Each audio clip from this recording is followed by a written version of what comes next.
7장을 다루려고 하는데요. 여러분, 구원의 순서에서 가장 먼저 되는 게 무엇일까요? 구원의 시작이 무엇일까요? 부르심입니다.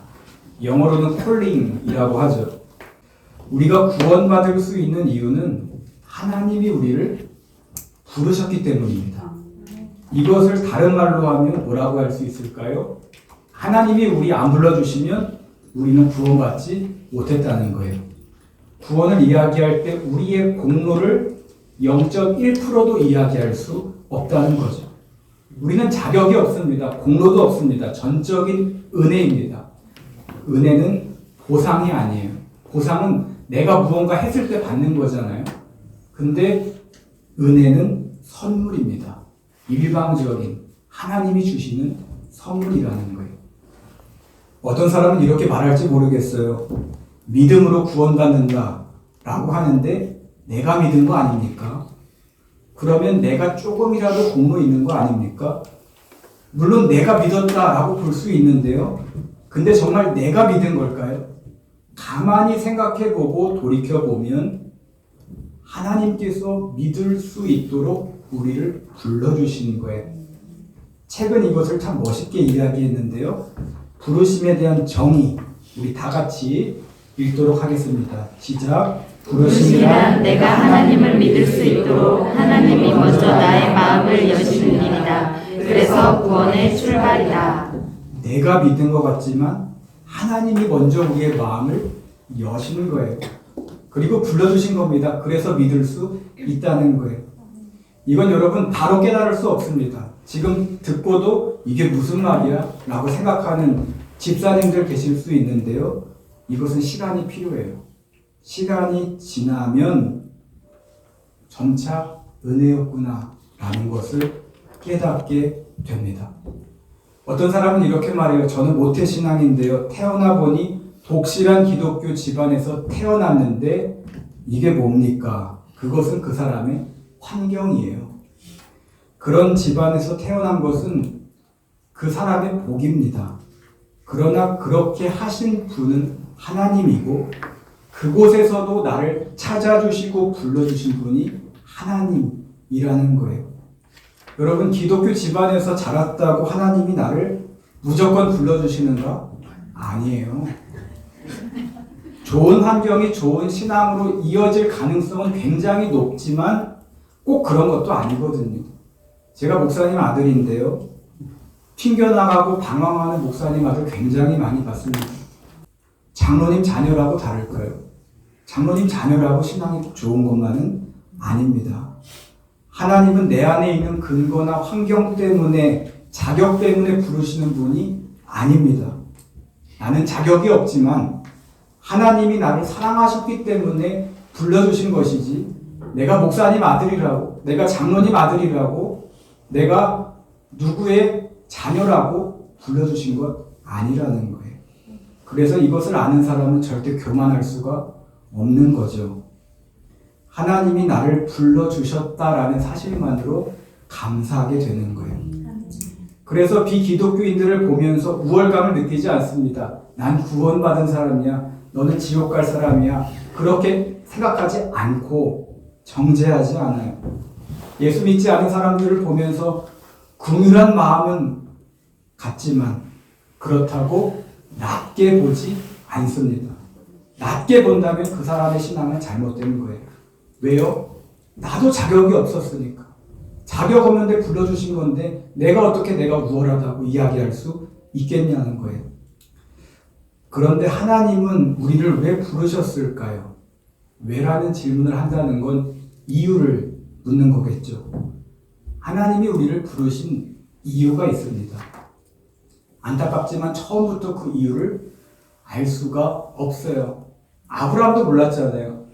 하나님이 갑자기 나타나셔가지고 내가 보여줄 땅으로 가라. 어딘데요? 보여줄 거야. 아직 안 보여주신 거예요. 하지만 간 거잖아요. 신앙생활 하면서 깨닫게 되는 거죠. 그러나 우리가 기억해야 할 것이 있습니다. 그게 무엇인가? 하나님은 나를 향한 계획이 있고 목적이 있으시다는 거예요. 그리고 그 목적과 계획은 내 힘이나 내 능력이나 내 물질이나 내 지식으로 감당하거나 성취하는 게 아니라 전적인 하나님의 은혜와 도우심으로 이룰 수 있다는 거예요. 하시는 분은 하나님이라는 겁니다. 하나님이 직접 계획하시고 직접 부르시고 직접 이루시는 거예요. 내가 한 것 같지만 하나님이 내가 감당할 수 있도록 환경을 열어주시고 도와주시고 성취하시는 겁니다. 그래서 이 책은 이렇게 말합니다. 우리 2번 밑에 있는 하나님이 한번 계획하시면 다 같이 읽겠습니다. 시작. 하나님이 한번 계획하시면 무조건 효과가 나타나게 되어야 있다. 여러분, 하나님의 부르심은 단순한 초대가 아닙니다. 하나님의 부르심은 거절할 수 없는 부르심이에요. 하나님은 어쩌다가 누구를 부르려고 했는데 내가 거절해요. 그럼 애 아니면 애 아니면 애, 이렇게 충동적으로 감정적으로 부르시는 분이 아닙니다. 계획 속에서 하나님은 부르시는 거예요. 그래서 하나님의 부르심에는 반드시 열매가 있는 겁니다. 유효한 결과가 있다는 거예요. 이것을 다르게 말하면 뭐라고 할 수 있을까요? 하나님의 부르심은 효력 있는 부르심이다 라고 할 수 있는 거죠. 그 부르심은 부르심을 받은 당사자나 주변 사람이나 상황이나 환경이나 누구도 저항할 수 없는 거예요. 뒤집을 수 없는 거예요. 깨트릴 수 없는 거예요. 왜냐하면 부르신 분이 하나님이기 때문에. 그리고 그 부르심 속에서 하나님은 주권적으로 일하시기 때문입니다. 손경민 목사님의 찬양 중에 이런 찬양이 있습니다. 하나님의 부르심. 가사가 정말 좋은데요. 그 안에 책 내용이 다 담겨져 있는 것 같아요. 제가 가사를 읽어드리겠습니다.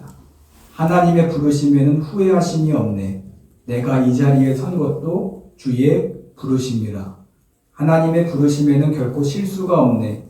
나를 부르신 하나님의 신실하심을 믿네. 제가 앞에서 이야기한 내용이 다 담겨져 있죠. 하나님의 부르심에는 후회가 없어요. 하나님 후회 안 하십니다. 실수도 없으십니다. 왜냐하면 하나님은 완전하시고 신실하신 분이기 때문이에요. 그리고 우리가 이 자리에 선 것도, 우리가 여기에 나와 있는 것도 자격이 있어서가 아니라, 내가 3만 원 내서가 아니라, 내가 7시 반에 시간적 여유가 있어서가 아니라 하나님이 부르셨기 때문인 겁니다. 그래서 부르심이 있는 사람은 내 마음대로 못 살죠. 날 부르신 이유가 있는데 내가 그걸 아는데 어떻게 방탕하게 살 수 있겠습니까? 어떻게 게으르게 살겠어요? 부르심의 효력을 믿기에 순종하는 삶을 사는 거예요. 물론 살면서 위기가 많이 찾아옵니다. 고난과 질병과 예상치 못한 어려움들이 찾아오기도 하는데요. 또 예수 잘 믿는데 경제적인 위기가 찾아오기도 합니다. 이때 우린 이거 어떻게 이길 수 있는가? 책은 이렇게 말합니다. 내가 부르심을 받은 존재라는 것을 깊이 묵상하면 그 믿음이 실제로 고난을 이기게 만든다. 결국 믿음이 이기게 하는 거예요. 어떤 믿음이요? 하나님이 나와 함께 하신다는 믿음이에요. 나를 포기하지 않으시고 항상 나와 함께 하신다는 믿음이 우리를 버티게 만들고 인내하게 만든다는 겁니다. 그리고 승리하게 되는 거죠. 그런데 하나님이 왜 우리와 함께 하실까요? 아무리 봐도 이유가 없는데 왜 함께 하실까요? 그 이유를 찾고 올라가다 보면 하나님의 사랑이 있습니다. 그리고 그 사랑 속에 하나님의 부르심이 있는 거예요. 그래서 내가 부르심을 받은 존재라는 것을 깊이 묵상할 때 외롭지 않습니다. 하나님을 발견하는데 어떻게 외로울 수 있겠어요? 여기서 끝이 아니죠. 믿음이 발전하는데 어디까지 발전하는가? 하나님께서 부르셨기에 하나님이 효과를 내실 것이고 가장 선한 길로 이끄실 것이다 라는 믿음까지 발전하는 거예요. 그때 우리는 순종할 수 있는 겁니다. 내가 순종해야지 의지 가지고 순종하는 게 아니에요. 하나님이 나의 부르심을 믿을 때 순종할 수 있다는 거예요. 여러분, 하나님이 여러분을 먼저 불러주신 거예요. 죄인이지만 먼저 부르시고 찾아오신 겁니다. 아담과 하와가 선악과를 먹었잖아요. 그때 아담은 숨어 있었습니다. 그때 하나님이 어떻게 하시나요? 부르시죠. 아담아, 아담아. 그리고 가죽옷을 입히십니다. 벌하지 않으시고 그의 이름을 부르시고 가죽옷을 주시는 거예요. 부르신 이유는 은혜를 주기 위해서, 사랑하기 때문에 부르신 겁니다. 각자 부르심이 다릅니다. 저도 부르심이 다르고 여러분들도 다 부르신 이유가 다를 거예요. 그러나 부르신 분은 같습니다. 하나님이 불러주신 거예요. 그 부르신 분을 바라보고 부르심의 효력을 믿고 살아가는 성도님들이 되시기를 축복합니다. 그리고 바울처럼 부르신 부름의 상을 향하여 앞으로 전진하고 달려갈 수 있는 성도님들이 되시기를 주님의 이름으로 축복합니다.